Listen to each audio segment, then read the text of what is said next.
महाभारत की कहानी में ऐसा बहुत कुछ हुआ जिसकी कल्पना कर पाना भी मुमकिन नहीं था। इस श्रेणी में द्रौपदी का 5 भाइयों की पत्नी होना मुख्य तौर पर देखा जा सकता है।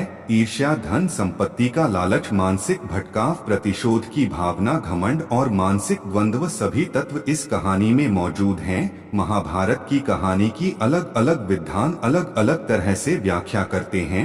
महाभारत से संबंधित कई लोकप्रिय कथाएं भी मिलती हैं। इसी श्रेणी में एक है जाम्बुल अध्याय, जिसमें द्रौपदी अपने राज का खुलासा करती हैं। द्रौपदी 5 पांडवों की पत्नी थी, लेकिन वह अपने 5 पतियों को एक समान प्यार नहीं करती थी। वह सबसे ज्यादा अर्जुन से प्रेम करती थी, लेकिन दूसरी तरफ अर्जुन द्रौपदी को वह प्यार नहीं दे पाए क्योंकि वह कृष्ण की बहन सुभद्रा से सबसे ज्यादा प्यार करते थे।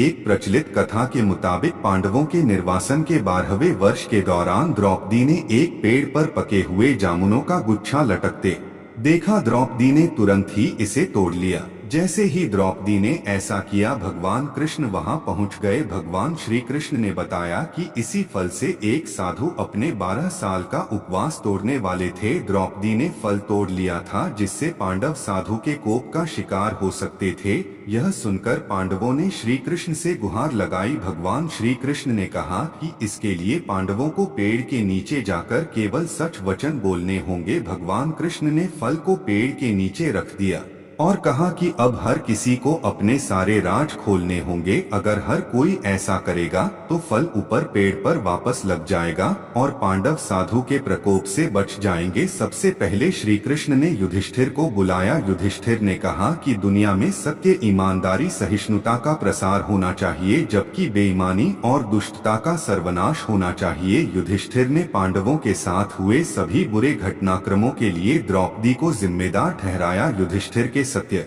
वचन कहने के बाद फल जमीन से 2 फीट ऊपर आ गया। अब श्री कृष्ण ने भीम से बोलने के लिए कहा।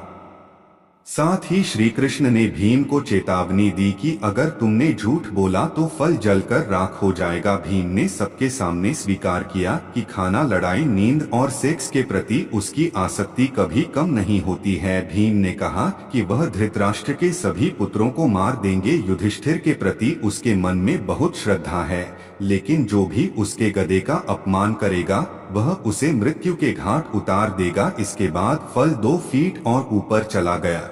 अब अर्जुन की बारी थी। अर्जुन ने कहा कि प्रतिष्ठा और प्रसिद्धि मेरी जिंदगी से ज्यादा मुझे प्रिय हैं। जब तक मैं युद्ध में कर्ण को मार नहीं दूंगा तब तक मेरे जीवन का उद्देश्य पूरा नहीं होगा। मैं इसके लिए कोई भी तरीका अपनाऊंगा, चाहे वह धर्म विरुद्ध ही क्यों ना हो। अर्जुन ने भी कुछ नहीं छिपाया। तब द्रौपदी ने अपने पतियों की तरफ देखते हुए कहा, मैं आप 5 से प्यार करती हूँ, लेकिन मैं किसी 6वें पुरुष से भी प्यार करती हूँ। मैं कर्ण से प्यार करती हूँ। जाति की वजह से उससे विवाह नहीं करने का मुझे अब पछतावा होता है। अगर मैंने कर्ण से विवाह किया होता तो शायद मुझे इतने दुख नहीं झेलने पड़ते, तब शायद मुझे इस तरह के कड़वे अनुभवों से होकर नहीं गुजरना पड़ता। यह सुनकर 5 पांडव हैरान रह गए, लेकिन किसी ने कुछ कहा नहीं। द्रौपदी के सारे रहस्य खोलने के बाद श्री कृष्ण के कहे अनुसार फल वापस पेड़ पर पहुंच गया। इस घटना के बाद से पांडवों को यह एहसास हुआ कि 5 बहादुर पतियों के होने के बावजूद वह अपनी पत्नी की जरूरत के समय रक्षा करने नहीं पहुंचे। जब द्रौपदी को उनकी सबसे ज्यादा जरूरत थी तो वे कभी उसके साथ खड़े नहीं हुए। इस पौराणिक कहानी का एक निहितार्थ यह भी हो सकता है कि हर किसी के कुछ राज होते हैं जिन्हें वह खुद तक सीमित रखता है। कई बार ये राज अपनों को चोट पहुंचने के डर से छिपाकर रखे जाते हैं।